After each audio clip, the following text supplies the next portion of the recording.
Right, over to Jeremy. Go ahead, Jeremy Langdon. Hi Mo, how are you doing? I'm good, man. How you doing? Very good, thank you. Just wondering what it's like being back in South Africa and how this bubble in Cape Town compares to previous bubbles you've known recently. So far, it's been really good. I mean, it was just great to get on a flight with the boys for a while, I guess.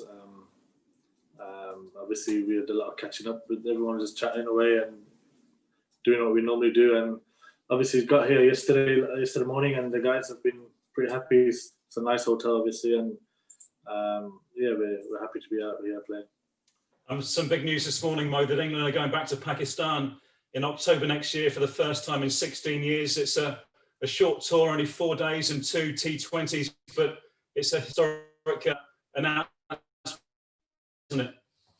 Yeah, it's massive. You know, having just been there not so long ago, it was an amazing experience to play the PSL there, and I'm sure Pakistan have gone all out to host that. And yeah, I mean, we can't wait to go there in the future, and I think it's a massive moment for cricket going forward.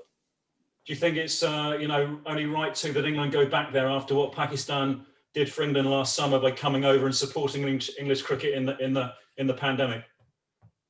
Yeah, I think so. I mean, the teams that came over, West Indies and Pakistan last year, were amazing to have gone through the whole bubble, and obviously after the coronavirus, the pandemic, and all those news that cricket was obviously on the edge, and they helped massively with that. So I think it was probably going to happen anyway, but I think it's right that we go back after such a long time to one for the game itself, but also for Pakistan and the cricket in that country.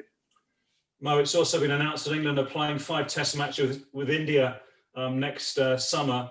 You've not played a Test match in 2020. This is a year you've not played any Test cricket. I mean, where do you see your Test career right now, and how much do you want to play Test cricket again next year? I think from a personal point, of course, I've not played for a while now, and you know, having spent time with the family as well, and been thinking about my game and all that kind of stuff. Obviously, if the call did come, I'd be quite keen to be on it. But obviously, it depends on how I'm going and form and all that kind of stuff. So, yeah, I mean, if I've not retired or anything, it was just to probably take a step back from the game, the format of the game, and just see what happens now in the future. And Mo, can we ask you too what you made of the comments by John Holder and Ishmael Dawood yesterday about institutionalised racism at the ECB and lack of diversity in umpires in the English domestic game? Yeah, I mean, obviously, you know, the ECB have done a review on it, and we'll see what comes from that, really. I think looking forward, I'm sure there will be things done about it, and we'll see. I mean, to be honest with you, I don't know many people with a similar background who probably want to go into umpiring or ever thought about going into umpiring too much and stuff like that. But you know, these things are going to have been reviewed, and we'll see what comes of it. But no BAME umpire on the first class list since 1992, and Van Bernholder. I mean, something's got to be done, hasn't it? Yeah, I mean, I'm sure something will be done for sure. I think, like I said, the review's been done, and the ECB are, I guess, improving in all these aspects of the game. And you know, no one's perfect, and I think going forward, a lot will be done to get all these things right. Mo, thanks for your time, and good luck in South Africa. No problem. Thanks, Jeremy. We'll go to John Norman at TalkSport. Hey Mo, thanks for speaking to TalkSport. I was just wondering, over the next 12-30 months, there's a lot of cricket to be played. You've got World T20s, Ashes, India series. Where is Moeen Ali's priority as we go into this very, very busy period? I think my priority is to try and get my game to the level that I know I can get it, first of all, so I can be part of a lot of the cricket that's coming up. I know I haven't got that long left, I guess, in international cricket, probably, obviously depending on fitness and form, but yeah, I'll try my best to do as much as I can to get on to the level now where I want to get. I think I've had enough of a break, I guess, from Test cricket, or just I think I can give my all in the next couple of years to try and be part of this, because there's so much cricket and there's so much, I guess, success to have. There's an opportunity there, I think, to be, one of the greatest sides ever and be part of that. So, and that's something I want to do. And it's such an exciting time moving forward that, I think for me right now is to try and play as much cricket as I can and do the best I can. Are you as hungry now to succeed in Test cricket as you were when you were coming up through the ranks, when you were as a kid? No, I think I was hungrier when I was younger, for sure. I mean, when you're just trying to play Test cricket, I think everyone's a lot hungrier then. And I guess probably a year and a half ago, I definitely lost that hunger, or lost a lot of that hunger. And but I think over the last probably 6 months or so, it's definitely, I feel like it's coming back into me, and I want to play Test cricket again and play as much as I can, I guess. And looking ahead to this series in South Africa, it's a full-strength England side. What's it like? Because during the summer, of course, the limited overs and the Test teams were split. But now all the big guns are back, aren't they? It must be great to be alongside some of your old mates. As you said, it's great to get back on the plane with them. Exactly. And like I said, like full-strength side, it's very exciting for everyone. The competition for places and all that kind of stuff. Guys work extremely hard and they kind of push you along as well. But like to get on the plane and to see the players are on the plane and the squad together after, I don't think we've had a full strength side since the World Cup, T20 World Cup, which was a while ago. And to have that and the ODI guys on the same flight is it's great. And to be part of that it's amazing. Yeah. Brilliant. Good luck, Mo. Thank you. Thanks, John. We'll go with Rory and then Stefan. Moeen, hi, how you doing? How you doing, mate? You well? Good, yeah, thank you. The fixture list that the ECB have put out this morning for next summer at home, it's seeing games going back up and down the country, 9 different venues, not just back and forth between Manchester and Southampton. And there's a ticket ballot. The signs are that we could be seeing some kind of normality. Just wonder after so long in bubbles and playing behind closed doors as a cricketer, how much does that excite you to think you could be back next summer playing it up and down the country in front of fans? Yeah, I mean, I think the most important thing for us to play in front of the fans, I think, is huge. You realise how much you miss them, when they're not there, and just that extra motivation they give you when you're playing. But yeah, I mean, in terms of going up and down the country and going to all the grounds, it's obviously better than being in a bubble. But yeah, like if the fans can come in by next year, it'd be amazing. I mean, we miss the fan. I think players all over the world are missing the fans a lot, and it's something that we look forward to in the future, hopefully. Cheers, Will. Stefan. Hi, Mo. Just to go back to the comments of Ismail Dawood and John Holder, they're the latest in a number of allegations that have been thrown at the English game this year. They've used the term institutionalised racism, so not just focusing on match officials. Is that something that you've experienced in your career? I can honestly say, hand on heart, like I've never experienced anything like that. I've obviously played at Warwickshire, Worcestershire, and England, and I've never ever felt anything like that. It's always been.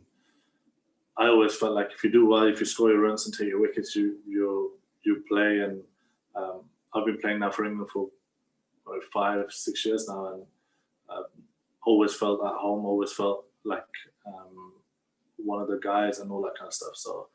Yeah, not personally, from a personal point, I've never felt anything like that. I've always been somebody who just bees myself, and if guys accept it, then it's good. If they don't, then it's their problem, not my problem. So I don't know.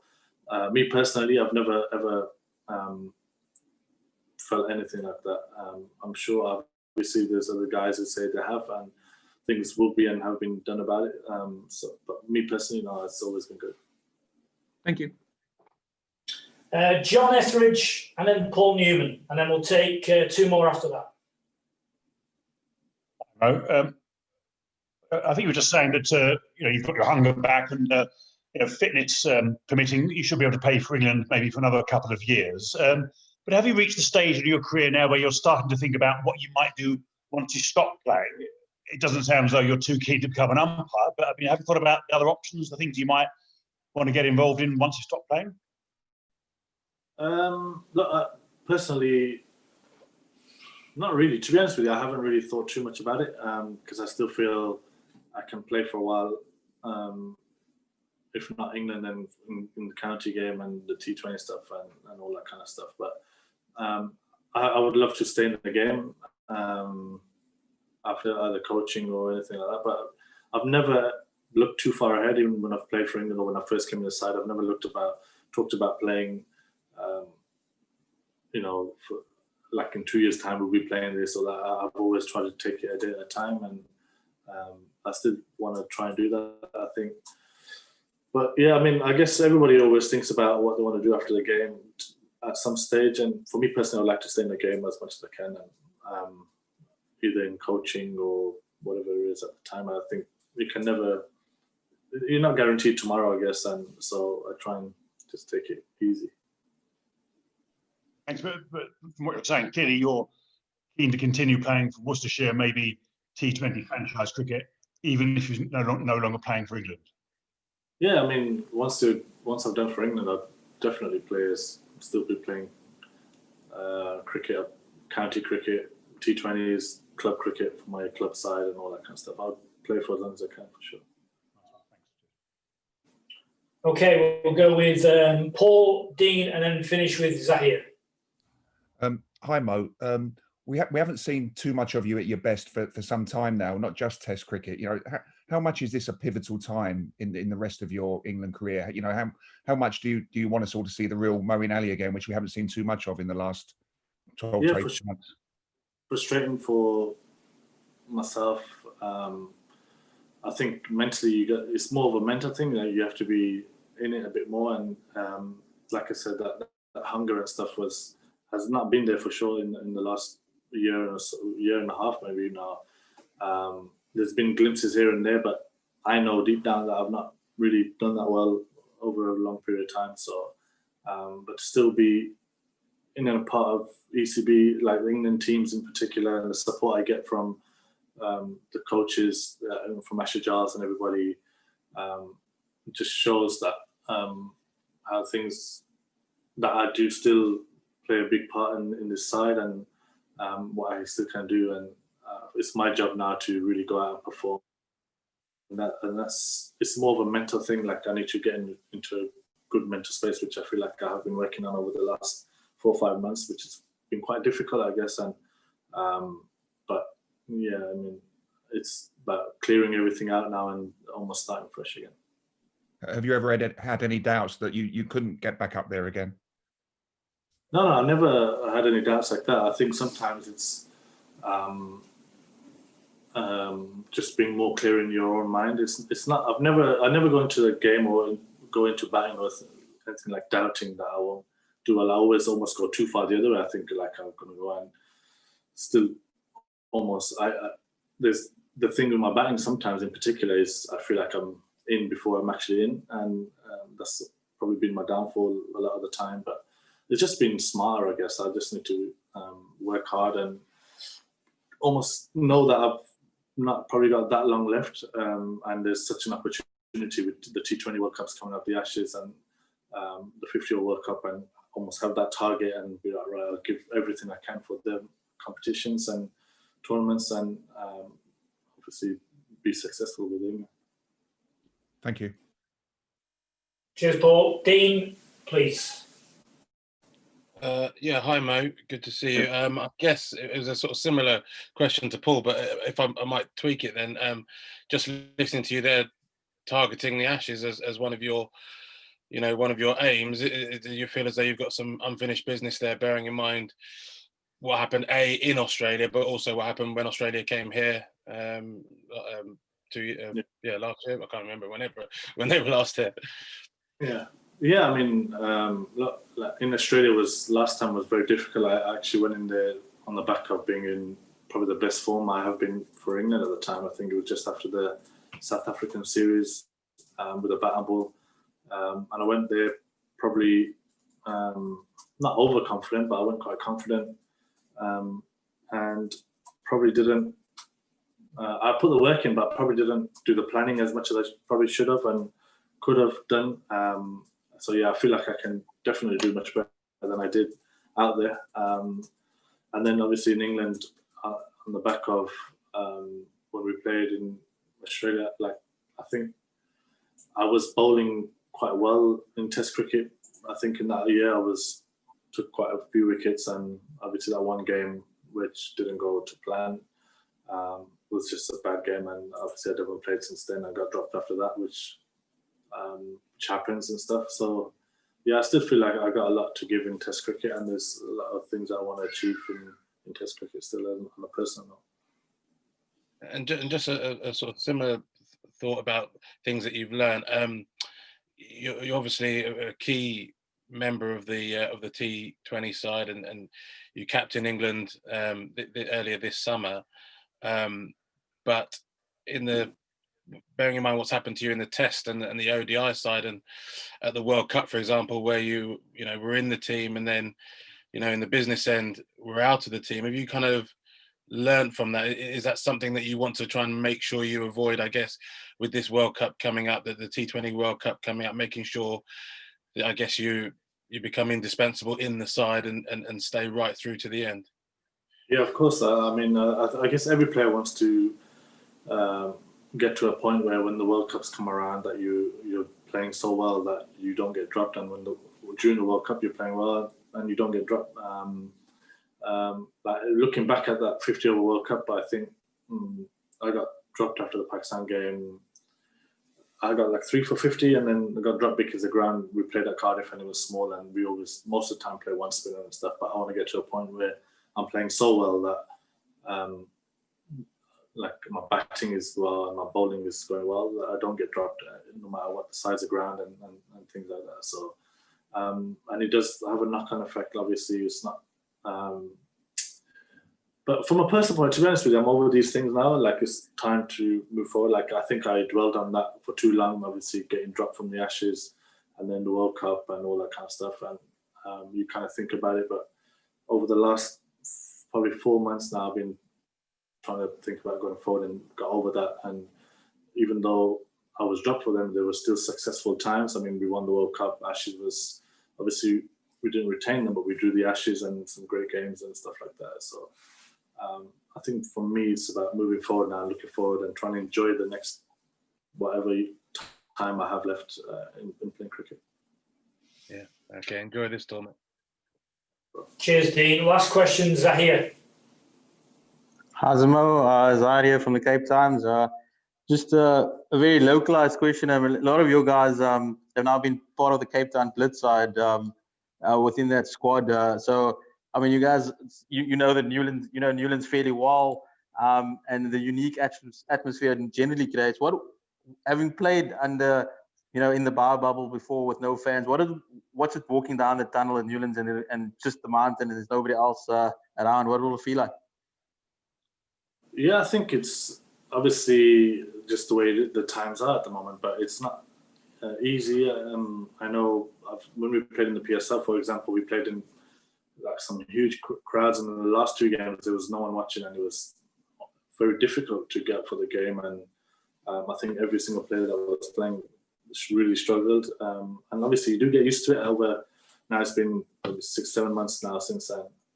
You get used to not playing with any crowd, but it's not the same as having crowds and people spectating and trying to entertain players and your family sat there and things like that.